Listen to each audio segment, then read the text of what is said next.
दोस्तों आज हम बात करेंगे इंडिया के एजुकेशन सिस्टम को लेकर के।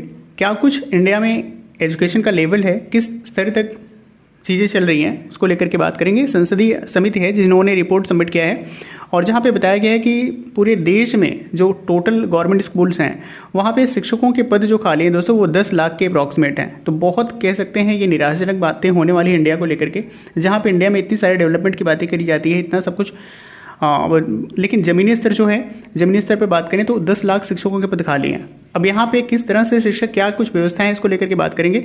और साथ में दोस्तों उत्तर प्रदेश में बात करेंगे। उत्तर प्रदेश में जो LT ग्रेड भर्ती है वो कोर्ट में जाती हुई नजर आ रही है। क्या है रीज़न, उस रीज़न को लेकर के बात करेंगे। साथ में उत्तर प्रदेश में जो प्रभारी प्रधानाध्यापक हैं उनको लेकर के हाई कोर्ट जजमेंट के बाद सुप्रीम कोर्ट ने क्या कुछ जजमेंट दिया है उनके वेतन को लेकर के, उस पर हम बात करेंगे। तो वीडियो को अंत तक देखिएगा। मेरा नाम है अभिषेक और आप देख रहे हैं अभिषेक ऑफिशियल यूट्यूब चैनल को पहली बार विजिट करना तो प्लीज़ सब्सक्राइब कीजिएगा। दोस्तों सबसे पहले बात कर लेते हैं डॉक्टर मोहन भागवत जो संघ प्रमुख हैं, उनके द्वारा क्या कुछ शिक्षा व्यवस्था और स्वास्थ्य को लेकर कहा गया है। तो ये दुर्भाग्यपूर्ण है कि स्वास्थ्य और शिक्षा आज सामान्य व्यक्ति की पहुंच से बाहर है। पहले ये दोनों काम सेवा के नाते किए जाते थे, इन्हें भी कमर्शियल बना दिया गया है। तो उनका एक तरह से कह सकते हैं शिक्षा व्यवस्था को लेकर के, स्वास्थ्य को लेकर के एक तरह से गवर्नमेंट पर निशाना है। कहीं ना कहीं ये निशाना सही भी है। और नेक्स्ट दोस्तों अगर बात करें तो आते हैं रिपोर्ट पर, क्या कुछ संसदीय समिति ने रिपोर्ट सबमिट किया है। तो रिपोर्ट की बात करें दोस्तों, समिति ने जल्द पदों को भरने का दिया है निर्देश। उन्होंने आग्रह किया है KV और NV में संविदा नियुक्तियों को रोकने की सिफारिश इस समिति के द्वारा की गई है। देश में दोस्तों अगर टोटल शिक्षकों की बात करें तो लगभग 10 लाख पद रिक्त हैं और इन रिक्त पदों पर कॉन्ट्रेक्चुअल बेस पर शिक्षक हायर किए जाते हैं। संविदा जिसको कह सकते हैं, संविदा बेस पर शिक्षक हायर किए जाते हैं और उनके द्वारा पठन पाठन चल रहा है।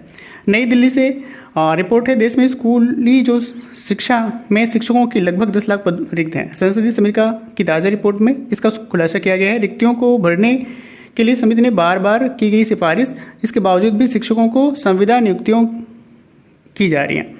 संसदीय समिति ने कहा है कि 14.8 लाख विद्यालयों में भारत सरकार केवल लगभग 3000 विद्यालयों का ही संचालन कर रही है। तो आप समझ सकते हैं दोस्तों, पूरे अगर देश में बात करें तो 14.8 लाख टोटल गवर्नमेंट स्कूल्स हैं, जहां पे अगर हम बात करें जो भारत सरकार जिसको संचालन कर रहा है उन स्कूलों की जो संख्या है वो मात्र 3000 अप्रॉक्सीमेट में है। और इन 3000 स्कूलों में भी दोस्तों जो शिक्षक हायर किए जा रहे हैं, जो शिक्षक नियुक्त किए जा रहे हैं वो कॉन्ट्रेक्चुअल बेस पर किए जा रहे हैं। NV KV में जो भी शिक्षक, तो ये बहुत ज़्यादा चिंताजनक है। और वहीं दोस्तों अगर KVS और NVS की बात करें तो यहाँ पे जो रिक्त पदों का जो डेटा है 30% से लेकर के 50% तक रिक्तियाँ हैं। 349वीं और 363वीं रिपोर्ट सिफारिशों को दोहराते हुए स्कूल शिक्षा एवं साक्षरता विभाग को निर्देश दिया गया है कि वो भारत सरकार द्वारा संचालित विद्यालयों में जैसे कि केंद्रीय नवोदय विद्यालयों में शिक्षकों के रिक्त पदों को संविदा के माध्यम से न फिल करके वो परमानेंट यानी रेगुलर बेस पर शिक्षकों को हायर किया जाए, ऐसा इस समिति का सिफारिश है। और 31 मार्च 2026 तक से पहले भर लें। तो इतनी जल्दी दोस्तों इन पदों को फिल करना ये तो पॉसिबिलिटी है ही नहीं। हालांकि इस समिति ने सिफारिश की है कि इस तरह से। और साथ में दोस्तों एक इम्पॉर्टेंट बात यहाँ पे कही गई है कि आवंटन स्थगित कर रखा जाएगा। क्या आवंटन है, तो आप देख सकते हैं कि समिति ने कहा है कि जिन राज्यों में नियमित स्थायी शिक्षकों से रिक्तियाँ को भरने के लिए विभाग ने दिशा निर्देश का पालन नहीं किया है, उन राज्यों के जो सर्व शिक्षा अभियान जो कोष है उसके आवंटन को स्थगित करके रखा जाए। सभी राज्यों के लिए जो भी इस दिशा निर्देश का पालन नहीं करें तो उनको लेकर के ये अपडेट है। तो ये कुछ था दोस्तों अपडेट, ये कुछ है सिस्टम, ये इंडिया में कुछ एजुकेशन सिस्टम चल रहा है। इस किस तरह से किस लेवल पर पढ़ाई चल रही है, क्या लेवल है एजुकेशन सिस्टम का, तो आप इस रिपोर्ट के माध्यम से देख सकते हैं।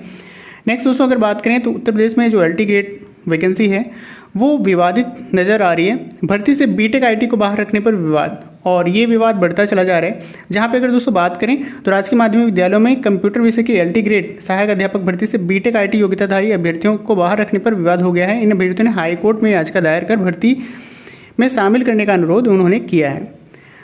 और साथ में याचिका करने वाले अभ्यर्थियों का कहना है कि BTech इंफॉर्मेशन टेक्नोलॉजी स्नातकों को LT ग्रेड भर्ती के लिए पात्रता से बाहर करने का जो फैसला है संविधान के खिलाफ है। उन्होंने अपील किया है कि उसमें संशोधन किया जाए जो नियमावली 2024 की है, और विज्ञापन को रद्द करते हुए फिर से विज्ञापन लाया जाए और हमें भी इस वैकेंसी में शामिल किया जाए, इस भर्ती में शामिल किया जाए। वहीं दोस्तों अगर बात करें 2018 में LT ग्रेड जब वैकेंसी आई थी 7 साल पहले, तो वहाँ पे जो टोटल पदों की संख्या थी 1673 रिक्त पदों पर सिर्फ 1637 रिक्त पद खाली रह गए थे, सिर्फ और सिर्फ 36 कंप्यूटर शिक्षकों को ही हायर नियुक्त किया गया था। तो आप सोच सकते हैं कि पूरी की पूरी सीट लगभग खाली चली गई थी।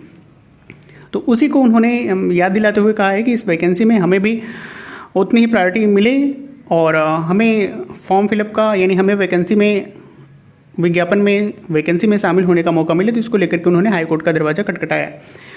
और नेक्स्ट दोस्तों अगर बात करें तो प्रभारी जो प्रधानाध्यापक हैं उनको लेकर के सुप्रीम कोर्ट ने हाईकोर्ट के फैसले पर ही कह सकते हैं फैसला दिया है।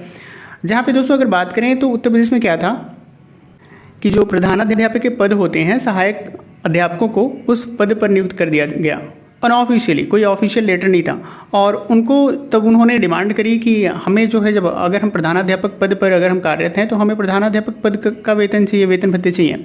उसको लेकर के तो गवर्नमेंट कह सकते हैं